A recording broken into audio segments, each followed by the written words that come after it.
Hi everyone, it's Kylie here from GF Oats Australia, and I have the beautiful Stacey with me, who's our ambassador and influencer for GF Oats, but also a nutritionist. So as part of our winter wellness campaign, we have conned Stacey to come on and have a chat with you all, and I'm going to put some questions to her around how we can better prepare our immune systems in relation to our nutrition.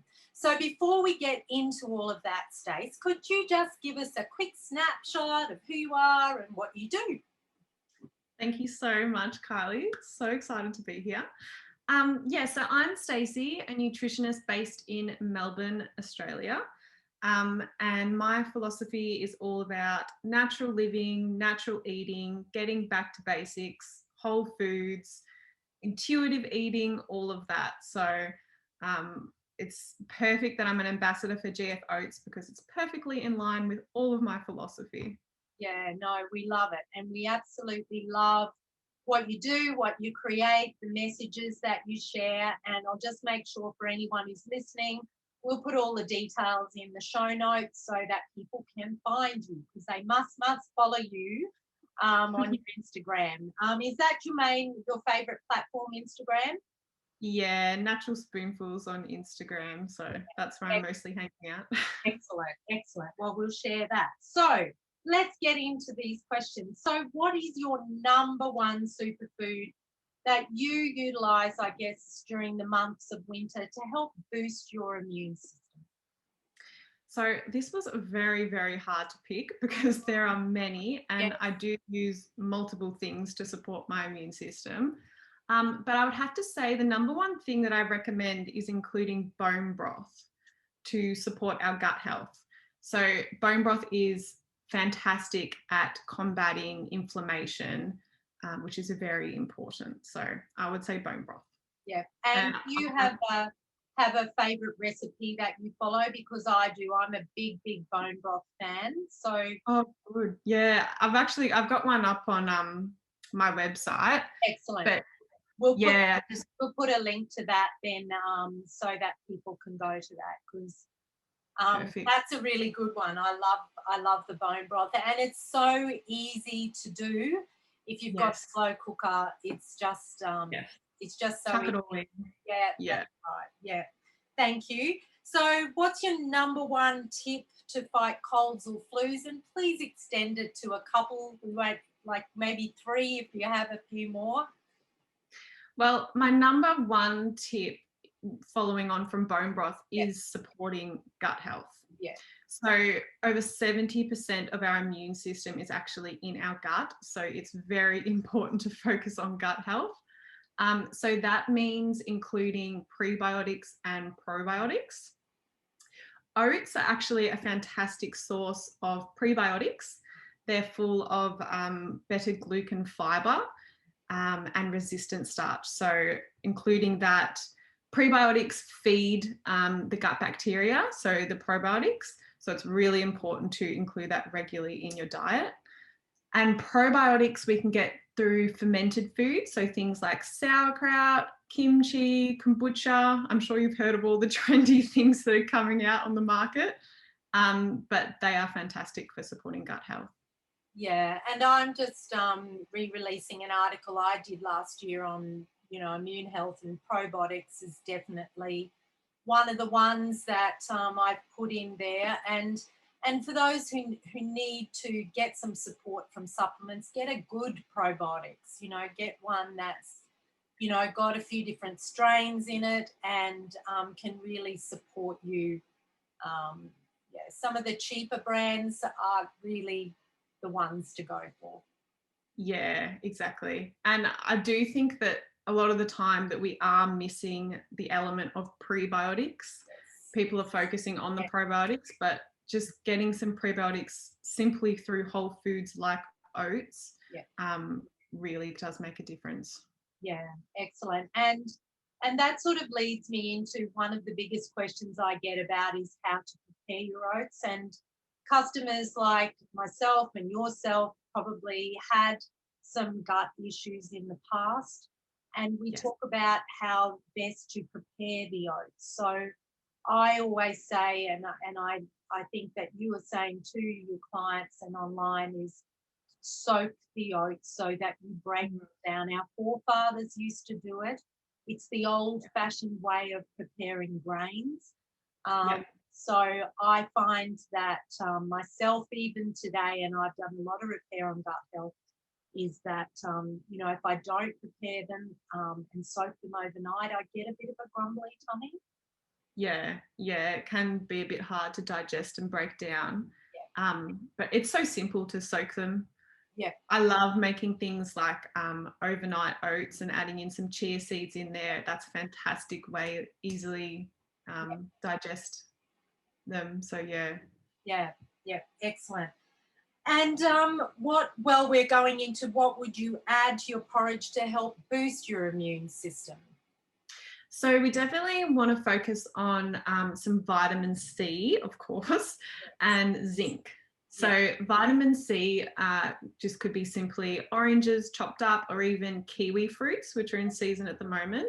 They actually have more vitamin C than oranges, funnily enough. And for zinc, that's also really important for immunity. That could just be putting on some pumpkin seeds, sprinkling them on top and through. Or even adding some cacao powder is also a great source of zinc. So chocolate oats, you can't go wrong with that. Yeah, that's fabulous. So is your go-to more of a porridge or a bircher? Are you a porridge girl in winter and a bircher sort of more in summer? Yeah, honestly, I'm porridge all year round. I can't get enough of it. I absolutely love it. I wake up in the morning, I'm like, ooh, can't wait to have my oats and be all cozy. But I do tend to do in the summer, do the overnight chia oats. They work really well. Yeah. And I know that I've said to people, well, if you don't like doing the whole cooking, the porridge thing, do your bircher, and then even in winter, put some hot water into it the next morning, or hot milk, So then that sort of, you've got that nice warming effect that you can get sort of similar to porridge. Yeah, definitely. Yeah, but I'm team porridge all the way. Yeah. So tell us a little bit outside of that. What's your favourite thing that you do in winter? What's your favourite thing about winter? I actually love winter. I'm one of the very few that prefer winter to summer.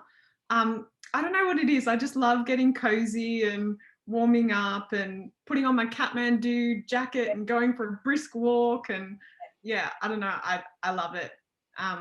But obviously the food as well. There's lots of delicious hearty meals that can be cooked. Some delicious soups, like we just said, cozy porridge. I'm a winter girl. Yeah, well, just as well, because you live in Melbourne, so that's a place to. And it's freezing. Yes. And I guess we've covered a little bit of it, but your number one winter wellness tip. So if someone says to you, what's that thing that you just do, like leading up to winter and throughout winter, to keep your immune system, at its peak performance? Because that's what this is all about. We're not solving every problem here, but it's about giving people the tools to prepare themselves and just changing their foods or changing their habits and tweaking things just a little bit coming into winter, so that they reduce that, the sniffles and exposure to all of that. Yeah, I think sometimes we can get a little bit overcomplicated with it, and we need to just bring it back down to basics. So my number one tip would always be just listening to your body, getting really intuitive and listening to what your body is telling you and applying that feedback. So that could mean, instead of going for your usual run, you go for a walk, or instead of doing a HIIT gym class, you do some slow yoga, or instead of the cold granola, you have your warm oats. I think it's really just about listening to your body and getting intuitive and following what your body needs. It sounds so simple, but listening to that feedback is really life-changing. Yeah, because there's so much have-tos, isn't there? Do this, do that, do this. Yeah. But I think that's sort of why we're just sharing some of this information with people. So if somebody gets one thing out of it, might be just bone broth, then that's a win, really. Yeah, exactly. So, of course, oats, you've already said, is your favourite winter breakfast. But outside of that, what would be your next go-to thing that you would always bring in winter for breakfast? Well, I actually developed a delicious recipe for GF oats recently. Oh, it was a little while ago, a few months ago. It's my nutty baked banana oatmeal slice. Oh, yes. It is so good. I love it. So I make that on a Sunday and then it lasts for a few days during the week. And it's basically like a cake for breakfast. Yeah. You just slice it up, warm it up, and put some like creamy coconut yogurt, and yeah, then you're set. I love it. It's so delicious. That is fabulous. Yeah, that's they're easy too because you can cut them up, chuck them in the freezer, and then you've got something a little bit different. Yeah, a little bit of meal prep goes a long way. Yes, it does. Yeah. So, Stacey, that's it. Is there anything else that you'd like to throw out from a nutritionist point of view, throw out to our audience and give them that closing tip, I guess? Yeah, I think just always come from things from a natural point of view, which is obviously what Natural Spoonfuls is all about. So like we said, don't get so overcomplicated, bring it back to basics, focus on whole natural foods. And that will completely support your immunity. Fantastic. Well, thank you so much for being with us today. We've loved what you've shared, and as I said, there's a few bits of gold in there, so there's certainly more than one tip. And thank you once again, and we'll be following you online to get a few more of those tips throughout the rest of winter. Beautiful. Thank you so much for having me. Thank you, Ta.